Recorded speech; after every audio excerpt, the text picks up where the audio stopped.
Pieni tarina vaikuttamisesta, miten politiikka toimii.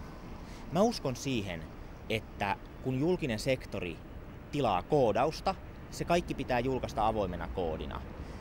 Täällä saadaan parempaa softaa, saadaan firmoille uusia bisnesmahdollisuuksia, saadaan ihmisille järjestelmiä, joilla leikkiä, kaikki voittaa. 4 vuotta sitten mä olisin halunnut tämän kaupungin tietotekniikkaohjelmaan periaatteena Helsingin kaupungille, mutta ei löytynyt mitään tapaa käydä sitä poliittista keskustelua, että tällainen pitäisi tehdä. Ei ollut mitään foorumia tälle. Ja kun mä puhuin kaupungin tietotekniikkapäällikön kanssa, niin tuntui, että se ei edes ymmärrä, mistä mä puhun. Me puhutaan täysin eri kieltä. No, sen jälkeen on tapahtunut aika paljon. Tuli Apotti-hanke, mä olin kirjoittanut paljon siitä nettiin.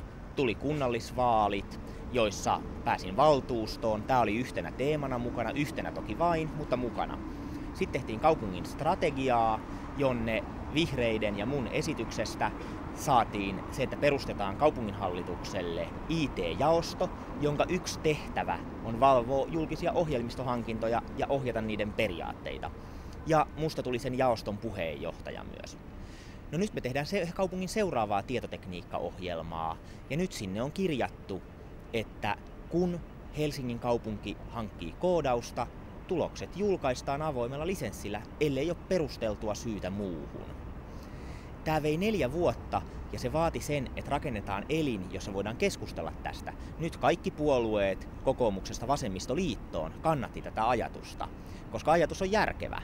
Näin politiikka toimii, kun saadaan ajatukselle keskustelua taakse, saadaan kaikki ymmärtämään, että miksi tämä pitää tehdä, sitten asiat etenee. Se on toki hidasta, mutta seuraavaksi tämä sama pitää tehdä myös valtion puolella. Otso Kivekäs, Helsinki.